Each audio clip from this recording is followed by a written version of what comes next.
Hey everybody, welcome back to Three Swords Productions. If you are new to the channel, I am Steven, and tonight I'm going to be reviewing currently where I'm sitting with my Arlong deck, as well as playing some games on camera here, just so we can kind of continue testing with it as part of our Set 3 Test With Me series. So let's go ahead and, I'm not going to waste your time, let's go ahead and get into it. So here is the current iteration of the deck. I'm really enjoying this leader. So in set 2, I played a lot of Sanji, and in set 3, I was looking for, okay, what's that next like kind of janky leader that we might actually get some traction and surprise some people with. And it looks like Arlong is going to be that character for me. Of course, you know, I'm kind of drawn to those dual leader things, and this card just looks like so much fun. Packing kind of the same power as Doflamingo, certainly without the blue cards to back it up. But you have a lot of less variance than Doflamingo did as well, because you're not relying on Perona or any effect that like stacks your deck. You're simply just being asked to play trigger characters in your deck, which is coincidentally a very cool thing to have, especially when you're playing against more aggro decks and they attack your leader, and you're just like, well, I don't want to counter out of this one. Let's just look at what's on the top deck together here, and you look at the top life, and it's like, wow, okay, here's a 5k that I'm going to be able to put in play. Really packing that similar to Sanji ability where you just surprise your opponent with more 5ks on the table. So Arlong is looking pretty fun right now. I have gone through several iterations of the build here, and I can kind of show you that right after I go through this deck list here. But yeah, let's just get into it. We're playing 4 EZO. It's a very cheap way to tap down characters, as well as keeping your 2k count as high as possible. You'll see I make a couple choices in this deck here just in order to keep the 2k high. But we are also playing 4 copies of Krieg. Now, I really enjoy the idea of Krieg here. Being able to pop 2 4-cost characters is just a really sexy idea on paper. So we're going to see if it actually plays out that way. It doesn't counter, of course. That would be kind of a lot for this card. But the fact that it's 6 cost and it doesn't counter kind of means that it's going to be more weak to red or any deck that really goes above 4 cost. So I'm really not sure of the power level of this card. I'm going to start out with 4 in the deck just so I can kind of see how often I'm able to put it out on the table and how effective it is in random situations. So the idea of playing 4 is that you'll see it in every situation. And I want to see like how good is Krieg and where are the weaknesses at, because the card on paper is really sweet. I mean, it comes down, kills 2 of your opponent's characters. So if you're like in those mirror matches, or you're against something like set 2 Doflamingo or something, you are really gonna power out some bomb here, and you're gonna be able to swing the board. And I think that's what this deck is all about. It's really about getting to momentum, tempo, and swinging the board back in your favor. That's kind of how I'm building it here, and Krieg really does that. Of course, the double attack there being really threatening. You can put even 2 down on this thing, and your opponent is going to have to scramble to counter out of this, because they do not want to take that double attack down to 0, and it really didn't cost you very much to commit to that. So I'm looking at Krieg, and I'm very happy to see it, so I hope it actually performs for us. Of course, we're also playing 4 copies of Jin. I really like this card. It looks so good. This is another one of those that really excites me. And it pairs very well with the Krieg. So, you don't have Jin and Krieg there. Of course, they're on the same crew, so that makes a lot of sense. I don't watch the show, so, apologize if my pronunciation of some of these are wrong. Please correct me in the comments. But yeah, on play, if your leader has the East Blue type, rest up to 2 of your opponent's characters at the cost of 4 or less. That is just...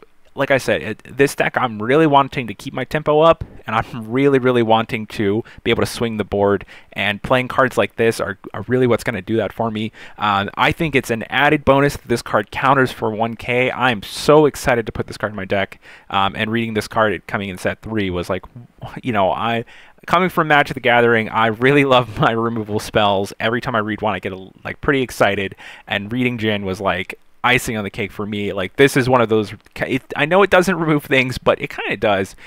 So I'm pretty excited for the Jin card. Now, starting up the trigger cards for Arlong's ability here, we are going to play 3 copies of Karubi, and it would be really nice to play 4, except it's a 3k, so it's a bit harder to play, of course. Now, this card on play is going to be able to rest one of your opponent's characters, which does mean that you're going to get free swings at your opponent's life as they, put down a blocker on the table and then are just expecting that blocker to be good enough. But Kerubi really says, hey, that's not quite good enough. And I'm pretty excited for that card to kind of get people. Like I said, this card playing into the tempo package, and obviously not quite as hard as some other cards in the deck. So we're not going to max out on this card, and of course you're not going to want to see this super often. But it being a trigger, play this card is incredible. Your opponent is going to attack your life, and you are just going to have those moments where you flip Kerubi, tap down their last attack for the turn, and that is going to win you the entire game. And we know from the past 2 sets that that last turn is kind of just set on overcommitting to swings to try and kill your opponent on that turn, because you're always in these do or die moments where I have to either dead my opponent or they dead me. So I'm really looking at Kerubi and thinking, yeah, this even just talking out about it right now is like making me I should be playing 4 of this card because of those moments. But certainly maybe in version 1.5 we'll look at that. But right now it has a 1K counter, so it serves a purpose even in the matchups where it's bad. Maybe you're getting aggroed down pretty fast. Who knows? You can just counter out with that. So coming over to Chu, oh my goodness, this card is packed, right? So it's got trigger, play this card. It is another 3K, so you're not going to be able to use this to really pressure your opponent too much. But coming down with your Arlong's ability, just being able to clean up the board. So you're going to go 7K at one of your opponent's tapped characters, and then you're going to play Chu down and blow up another one. You are getting that board back, especially in those nice mid-range fights versus you in another deck that wants to play a lot of 4-cost characters. So I'm pretty excited to test this one out. And another 1K card too as well. So a lot of these cards have really good abilities and are coming packed with counter power as well. So pretty excited to play that. Coming up here, if your leader has the East Blue type, play this card. Now this one, not the most exciting to play down. You're also probably not going to use the trigger unless you're in a situation where I'm really being threatened by maybe Zoro or something. They swing on my leader, I take the life. Hey, look at that. I can play Hatch on down and put it on the table, and now I can swing back at their characters. So I'm pretty excited for moments like that. But this card is exciting because it's a 2K counter. And I really like the idea of that. So, we're leaning towards that just to kind of maximize the number of times that, hey, I look at my life after taking a damage, and hey, look, I've got my trigger. But this card being a 2K is really the reason to play it. It plays into the strategy, but also you've got that counter power. Now, coming over to this card, I started out on 4 of him because the trigger making him an Arlong target is very nice. But I noticed that I'm getting a little bit unlucky in finding this card in my triggers too often, and it just costs so much. I do still think that red is going to be a powerful deck, powerful color, of course, so being attacked and then being asked to trash the top card, of your life is just a huge cost to pay, and I don't think, unless you're able to pressure your opponent a lot through the course of the game, this card's really not going to be the one that you want to see in your life. Now, it is another 5K for you to put into your hand with Arlong's ability, or put into play with Arlong's ability, but you do have to be holding that card in your hand. And I just found that there were other 5Ks that I wanted to play. So, this one might be correct at 4, but again, I'm just testing it out, and it's really play style. What are you finding in your games, and how are you building around that? And for me, I'm just finding that this card just wasn't doing it for me. It also doesn't counter, so that doesn't help either. If I draw 2 of them in my hand, then suddenly they're kind of like, hey, I have to play this card out, and it does cost 3, but it always felt like such a commitment, and I just, I didn't like this card at drawing it more than once, so I did cut it down to 2. Now, this Sanji here, I really haven't had a good chance to play this one out. I'm kind of thinking that it's just a 2K that you can play in your deck, and maybe it doesn't fit. Maybe you have better 2Ks. Maybe like a Piee or something like that is just better.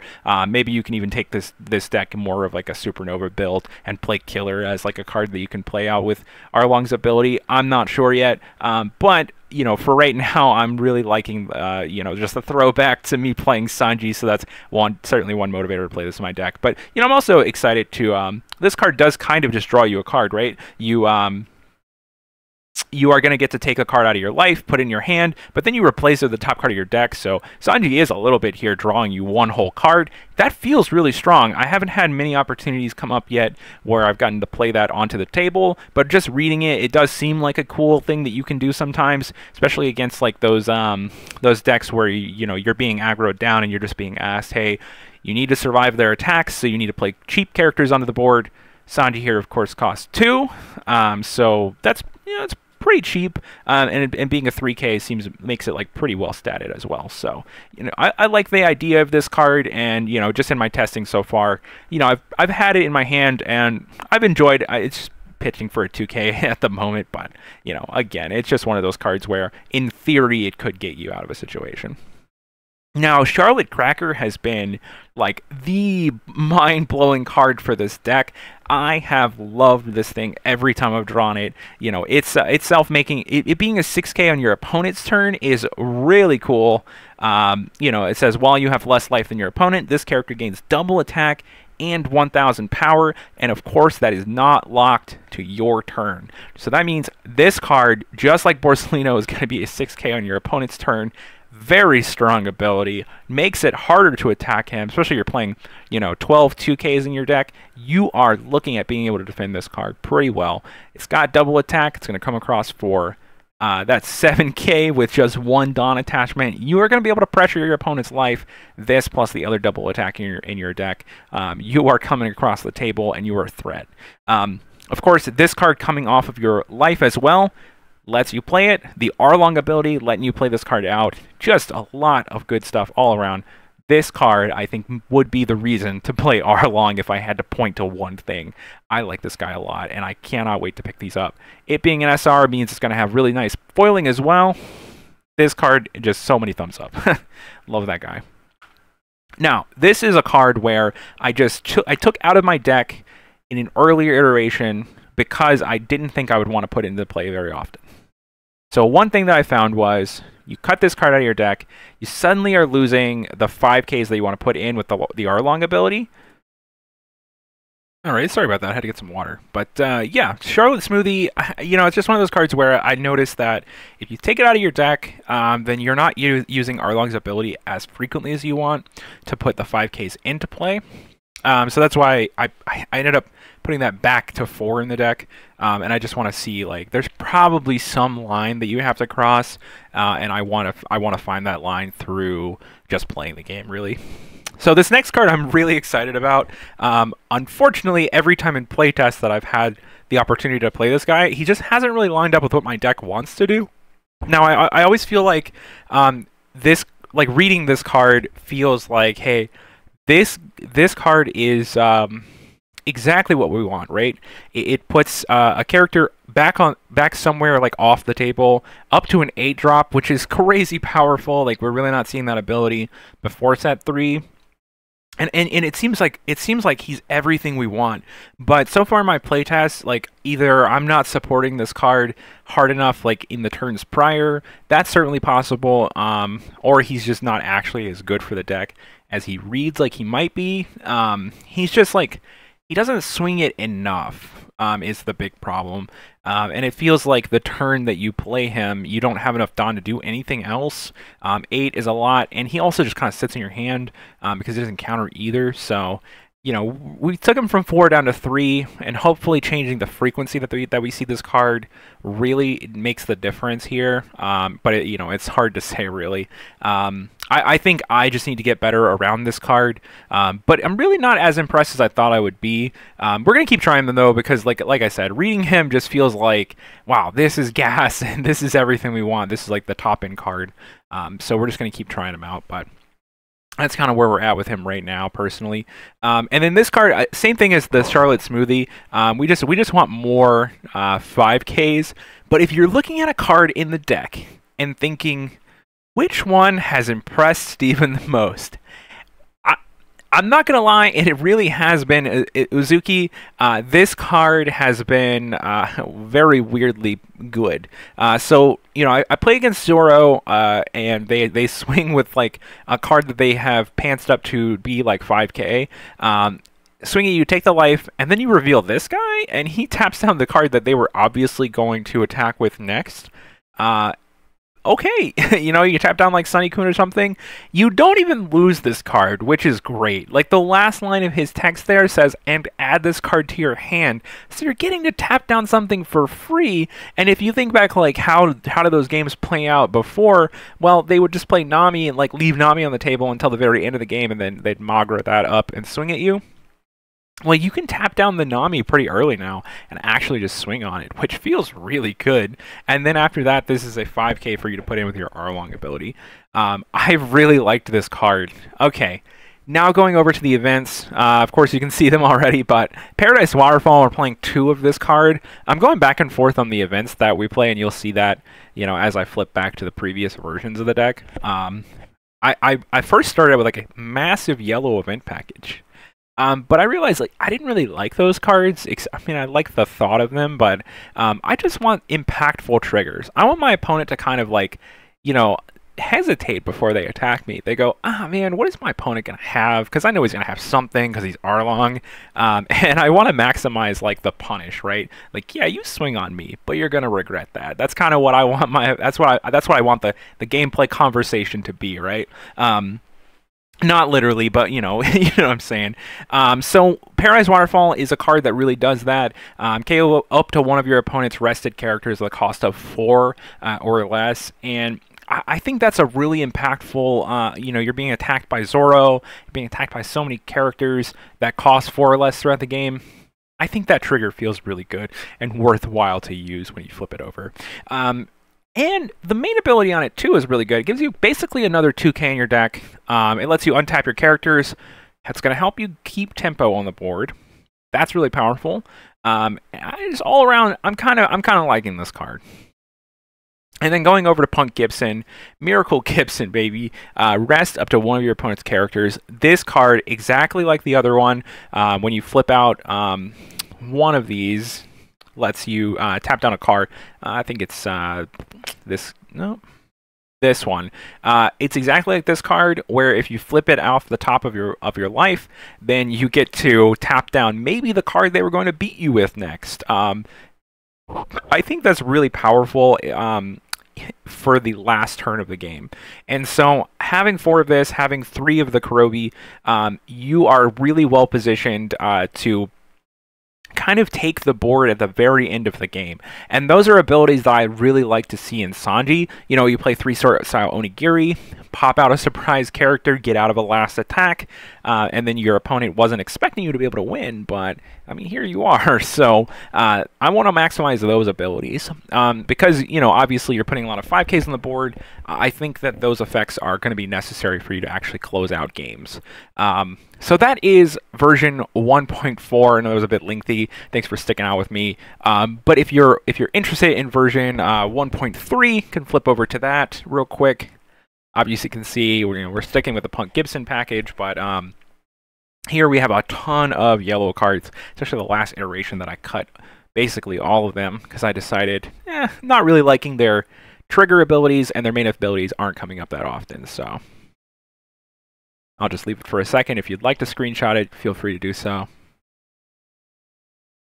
And 1.2, playing around with Trafalgar Law because I'm really liking the low-end package here.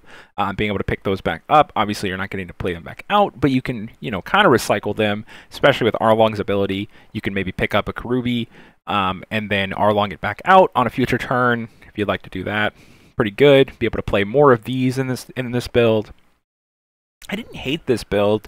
It's just that, you know, the King Bombs weren't exactly what I wanted. Again, I was kind of suffering because there was a lot of, like, I'm not able to put enough pressure on the table. Obviously, I was playing 4 Katakuri, and you're always kind of playing behind with this card when you don't have enough pressure on the table.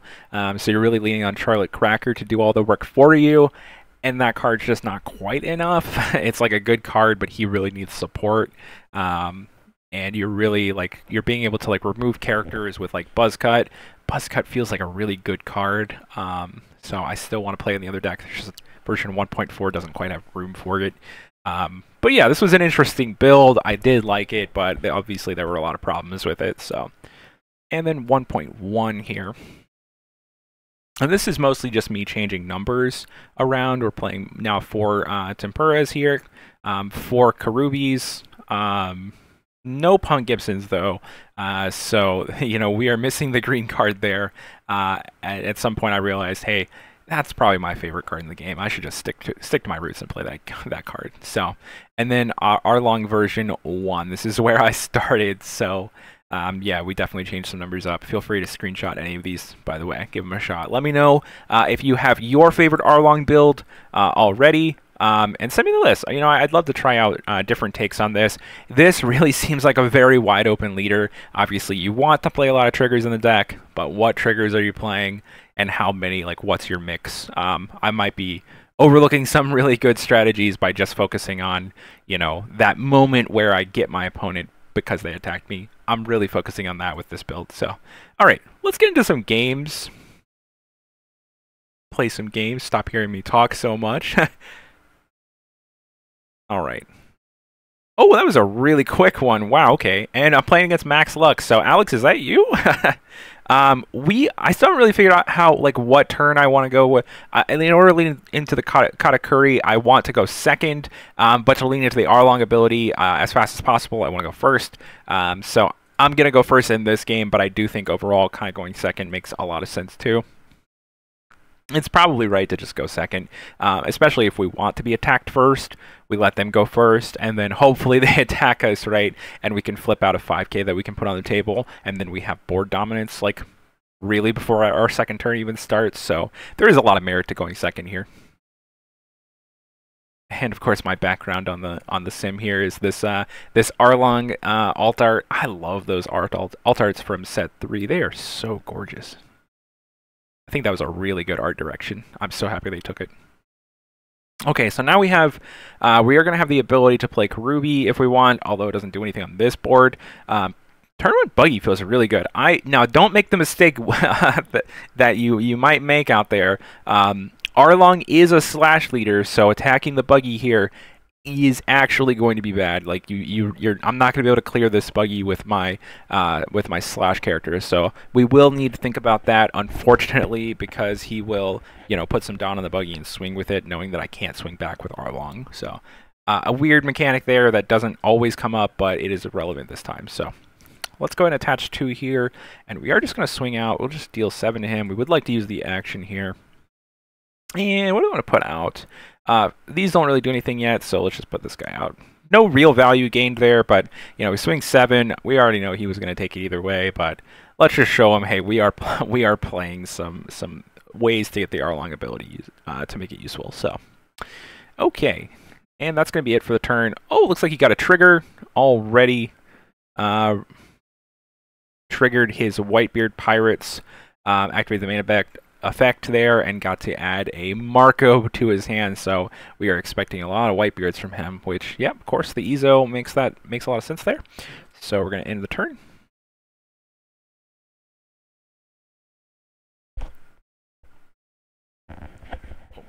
Excuse my headset's falling off a little bit. And another Buggy here. So Buggy, on play, look at the top 5 cards of your deck, reveal up to 1 red event card and add it to your hand. Then place the rest on the bottom. That is a really, really cool ability to be able to draw a guard point, search for a guard point, add to your hand. Wow, I like that a lot. Okay, and we're going to come across for at least 6k with the leader. And we have a question to ask, right? Like, do we... Okay, another Buggy. That's interesting because that did, like, cut an attack from his board. I guess that's only a 2k, so he wasn't going to get to attack twice either way. I guess playing the Buggy makes a lot of sense then. So with that attack, we could actually just counter out of it. The Karubis are probably not as effective in this game, so let's counter out of the 6 while we can. If he had made the leader swing first, we'd probably take that, just looking for something that taps down his Buggy. Maybe the Tempura would do that. Sorry, I'm still kind of learning the names, so bear with me. We are going to take 6k, though, and pick up a Sanji, pick up another Sanji. So we do have some good counter power in our hand. But unfortunately, we're not looking at a lot of cards that we want to kind of throw out with the Arlong ability. Again, we would love to make this 7k attack on the buggy, just to put out Karubi and then use our leader to use our King Bomb to attack, one of his other characters. But unfortunately, the buggy is actually a really, really good card, so we can't make that attack. We do have Punk Gibson though, so if we leave 2 open, we'll be able to Punk Gibson down something. But he's coming across with a lot on the following turn, so it looks like we're just gonna have to make this attack here. Of course, we could also Karubi down the Ezo, but in doing so, we would not have enough Don open for Punk Gibson. We could Ezo down the Ezo, and that is probably some sort of hate crime, but we're going to do it anyways. Attack. That's a lot of violence. That's a lot of Ezo on Ezo violence. And we're just going to make this attack there. Clean up the board a little bit, because we are a bit nervous. We are a 4 life leader, and we've already taken 1. And we did whiff on a trigger, so we're kind of playing behind here. So let's play a little bit of board catch-up before going face. It is actually beneficial to us to stay behind on life by 1. So this Marco comes down, KO up to one of your opponent's characters with 3k power or less. Unfortunately, that is going to hit my Ezo. And then on KO, trash one event card from your hand. Play this character from the trash as arrested. Of course, the Marco ability comes across on the 5 as well as the 4. This one doesn't have blocker though. And 5 comes across the table as a 5k swing. Now we are going to see the buggy attack me as well probably, so we are going to let's resolve this attack. Hopefully we get a card to counter out with. Of course we did. And he did not. He left 1 Don open for the guard point. Kind of interesting. Krieg would be a really nice throw out here. No reason for us to attack the Marco. He's just going to be able to throw it back out. So let's swing at his lead, put in Karubi, and leave. Let's see, that leaves 4 Don open. We want. Is this a good time for the Sanji to come to the table, though? We don't have like a ton of other things going on. Yeah, that could be pretty good. See, it's kind of mid. So, this is a situation where Krieg could be good if the buggies had come down, but unfortunately it's not, and my opponent's getting a little bit impatient with me, so we're just going to make this attack here, use this card action, put down the Karubi.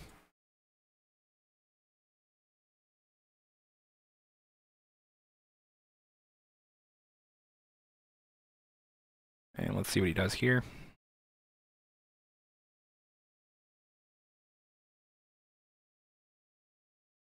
I have a lot to think about because, his attacks on the swing back are actually a little bit brutal, and, we're countering out with cards that are kind of important to us, so, we do have to protect ourselves a little bit here.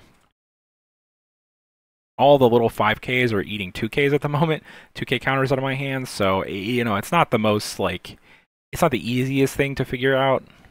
So, we are going to want to play this guy so we can really pressure him back. Of course, if we go to 0, Sanji no longer draws a card, so that is something to think about. Okay, I really like the second Marco there. It's kind of punishing. And I'm going to come across for 6, so we will be able to counter out of that. Let's see if he makes that a 7k or not. And these guys being 6k is also really powerful. So we probably want to Punk Gibson out of this attack here for 7. Tap down the buggy. Okay, on the King Bomb, that changes things a little bit, but I think we're still going to want to counter out and tap down the buggy. This is a strike character as well, so if we want to kill the buggy on the following turn, we are going to have to counter out of this attack. But I think I am willing to do that. We're going to lose the Sanji here.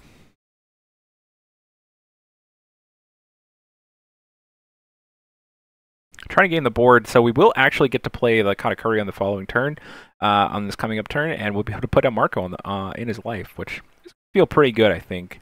That should gain me a lot of the board control. Okay, so this 5k is just going to go here at the buggy. Okay, the guard point out of it. That's pretty nice, actually. Now we are slash So this is a strike character, so we'll actually be able to get out of that. Misread that one as strike, but yeah, I knew that you couldn't attack it with Arlong, but I think I misread the Karubi. But that's pretty good for us. So let's see. We have one extra Dawn this turn. We could decide to put it on the Karubi just to clear away the buggy. Him wasting a guard point and a 2K would be kind of a lot for this buggy. So all right, and he's willing to give me that, so I think I'm willing to take that. All right, so if I play the Katakuri and bottom life a Marco, we are in a situation where our only counterpower in hand, our only viable counterpower is, of course, the Ezo, and we're going to take 2. It's very possible, though, that the 2 life is not going to counter. Okay, he's just countering out of everything there, so I think let's go for that line to try and be a bit more aggressive. Let's add it to the bottom of his life. And in the turn, we don't want him to have another Marco. Okay, let's see what he does.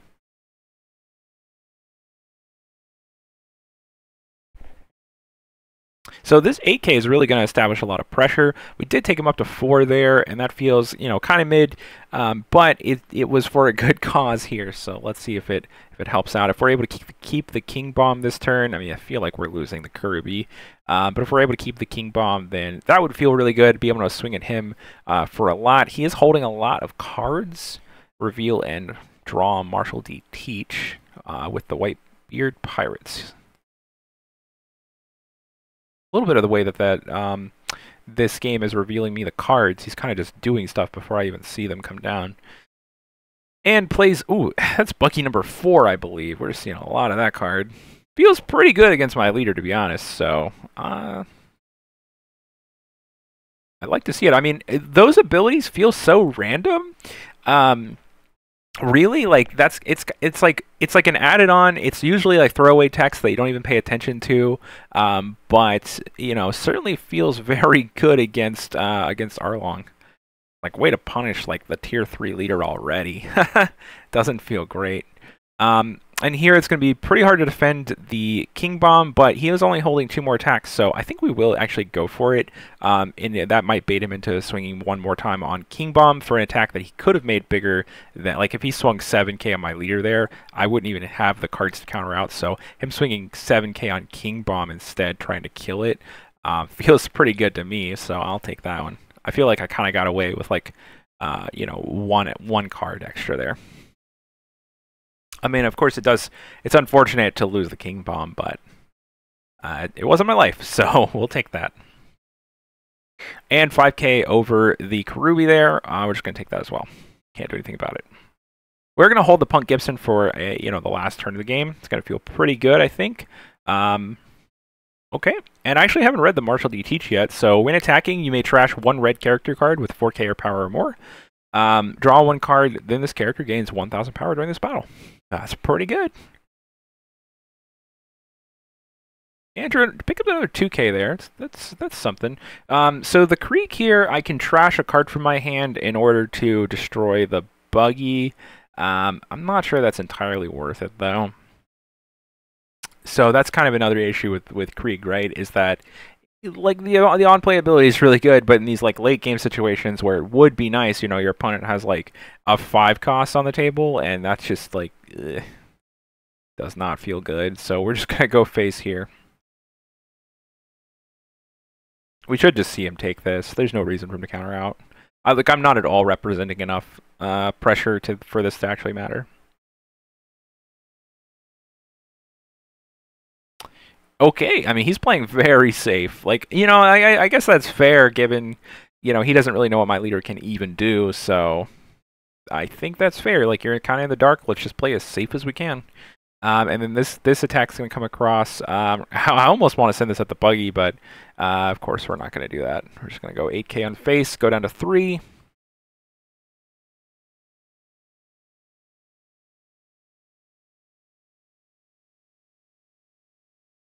Now, he is holding Radical Beam, so that's not going to be enough because he's at 4, but Guard Point could take him up to 9, and he could get out. Actually, Guard Point only takes him to 8 because he's not Whitebeard. But he is doing his best impression of a Whitebeard leader, I'll tell you that. All right, so I think that we can play the Krieg out pretty safely. We do not want to use the card action on that. Unfortunately, it would clear away this buggy. Maybe it was worthwhile. I don't know. We can just 2k out of the buggy. Kind of tough, right? We want both of those cards.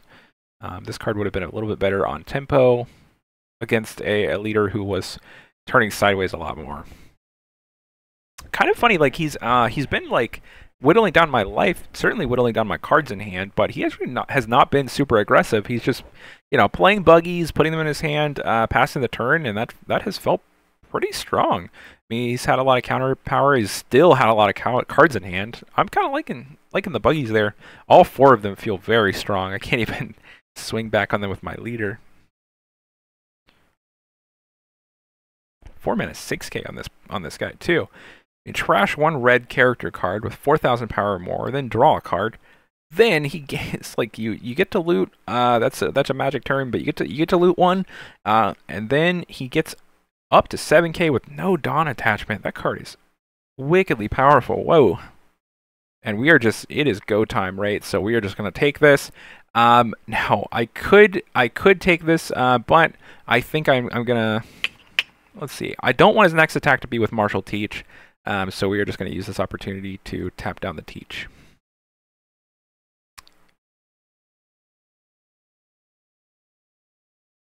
Magra make this attack very large here. And that's 7k, 8k, I believe. Let's see, he's got 4 plus 3 is 7, plus 1 for the Zoro is 8k. And that's going to go up to 9. We are going to take that attack. Now, that's actually really good. See, okay, trying to get over my Katakuri. That's so interesting, right? Because we could just 2k out of that. But then he can go evenly 8k on the Katakuri. I think it's just dead. Unfortunate. Like, he can pretty easily just put 1 Dawn on the Marco and swing. And I think that's that. So we're going to take this, and hopefully it's a character that we can put into play. Oh, 3rd Sanji. Oh, brutal. Oh, God, daggers. And 8k there. Let's see. Ooh, so it looks like none of the 4 cards in my life were triggers. So that's pretty unfortunate, You hate to see it. Possibly, though, I'm not playing enough, I'm not playing enough triggers in my deck. I could reevaluate. Yeah, that's certainly really difficult to say. Yeah. So I think that's it. There's no way for me to clear the board here. I can rest up to 2 of his characters, and of course Charlotte Cracker has double, but that's it. All right, so that one was tough. Maybe we should reevaluate. Let's take another peek here at the deck and see if there's anything that I could get rid of. Certainly the Katakuri did not look incredibly fantastic there. Izo is also looking kind of mid. And the Sanji just looking ridiculously bad. I mean, it came down, he was able to deal with it, like, basically for free. So that was also really unfortunate. It didn't have trigger on it, so let's use the feature here of this really nice client. By the way, Batsu just crushing it with these updates. I mean, this is an incredible platform. And being able to just type in trigger here in the deck list, oh my gosh, that's so powerful. Right? And we do have some set 4 cards that look pretty fire. I mean, Sanji in set 4 looking kind of nice, being able to just throw a blocker down, as well as the Capone here in set 4. Being a 2k, being a 3 cost, up to one of your opponent's leaders or characters cannot attack during this turn. Yet another one of those cards that says, hey, at the very last turn of the game, you can't beat me. And that feels really incredible. So I'm looking forward to set 4 being able to update this Arlong list. So let's see. Now, Killer would have been a really nice addition. Let's just try cutting the Sanji, going down to 8 2K cards, and playing 4 Killer instead. Let's make this one, let's make this 1.5 and save the deck list. So let's go ahead. It's not a really big update, but, it could be enough, right? Because that, we just by doing that, we increase the number of triggers in the deck by 4. Feels really strong. I'm going to go first again. Rob Lucci says, once per turn, you may discard 2 cards from your hand. When an opponent's character is KO'd, set this leader as active. That's pretty cool. And then we're going to keep this hand, actually. Oh, double killer. That's fine. Let's go ahead and end the turn.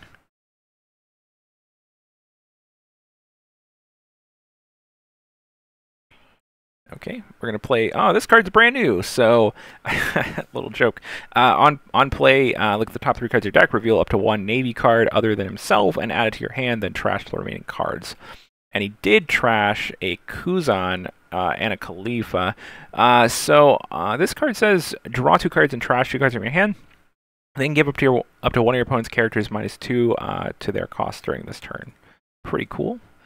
Okay, so for my turn here, I'm going to have to think about what card I want to put into play. I think we're just going to come across for 7 and put a 5k into play. Seems like what my deck wants to do, so let's throw that down. Now, of course, he can now impact wave me out of the life, so that would be really unfortunate. It's actually pretty unfortunate that we're attacking life a lot of times with the Arlong, because we're going to put down characters that absolutely die 2 event triggers. And you hate to see it, but unfortunately it does happen.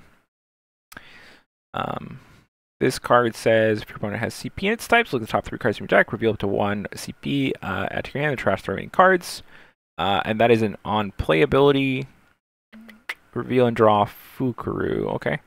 Pretty cool. So we have 5 down here. We are looking at... he didn't tap anything, so our killers still have no real advantage. I can rest up to 2 of my opponent's characters, so we could throw that down and start pressuring the board here a little bit. Let's try that out. So we don't care about that. We do care about this guy, and we can get over that pretty easily, so let's go ahead and do that. Although the 2k would have also been a good target there. So let's see. We have 6k that can go here. Oh, he was able to get out of that one. All right, that's pretty nice. 2k up. And it's going to cost him another 2k, so we're just going to swing there. See how many cards that we're going to get out of his hand. Okay, he was able to give us 3. That's feels pretty good for us, so we'll take it. Certainly we'll take that. Should see his leader actually be pretty cool here. Now, him discarding cards is going to play into his own abilities, so maybe over-countering is actually not even bad for him. We're going to find out. This is the exciting part of testing set 3, right? Is like you have these moments where you go, I really don't know what my opponent's about to do. Certainly, those are like really fun for about that week where you're learning all the new cards. Okay, and he's going to swing there.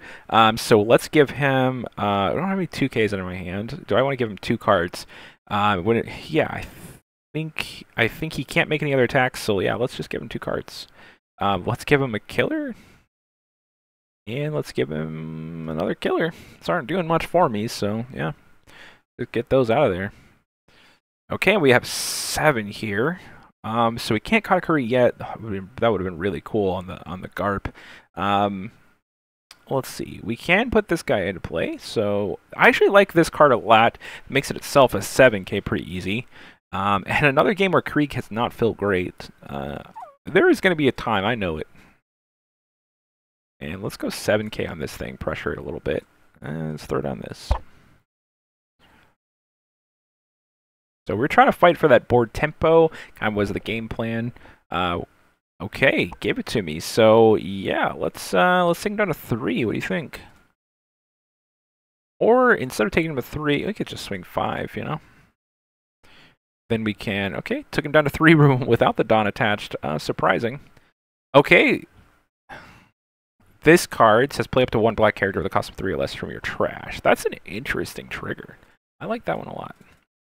Let's just play out Charlotte Smoothie. Another 7k here. I don't think that we're going to use both abilities, but you never know. Certainly a lot of 5k attacks. Feels pretty good. We cannot counter out of anything here, so we're just going to let that resolve.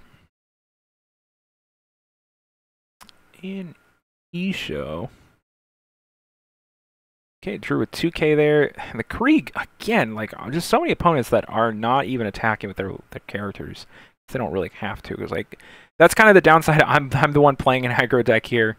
This Katakuri is going to feel very nice. But we're going to do that last. So let's go ahead and swing at him for 5 here. He's going to counter out of that. So let's go ahead and put another Dawn. And we could go down to, we could go up to 8K, but I don't think that we need to do that. Let's see, do we want to go down one more here? Unsure. I mean, it puts us closer. I know he's going to go back up to 3, but it also makes his leader ability online. We might. It makes his leader like too good, I think. It's pretty tough. And we'll make the swing anyways. Actually, let's make it a little juicier for him to just take the bottom life. Ooh, doesn't feel good. Okay, anyway, he did give me a blocker there. That feels better. And we're going to add that to the bottom life there. Okay.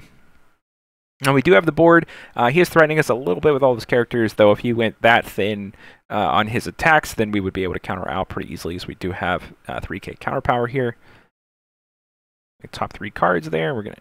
Okay, and he conceded. So, you know, that's the power of Katakuri when the board is like fairly even. Also, he found like all of his little guys and was trashing a lot of his big threats. Certainly the Kuazan didn't feel great. The Garps, he trashed 2 out of the 3 there, which certainly does not feel good. But, well, you know, I guess our deck was a little bit more consistent than the Raplucci there.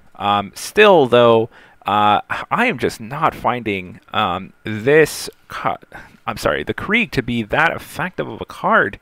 Let me know in the comments if you're still watching, if you think that there is just a better card than Krieg available. I don't know what this feels like, a silver bullet against something, and I think I'm just not finding those opponents. You know, possibly this card would have been better against like the Boatbeard opponents who don't exist really anymore because you know, Boat being banned.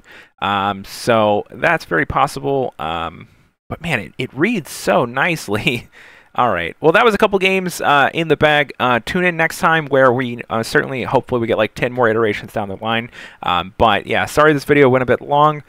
Be sure to like and subscribe if you enjoyed watching the games, and let me know. Certainly, I'm sure I made a lot of misplays. Feel free to let me know those. And if you have any suggestions for me, I would love to hear it. So until next time, guys, this is 3 Swords Productions and Steven Abbott. Good night.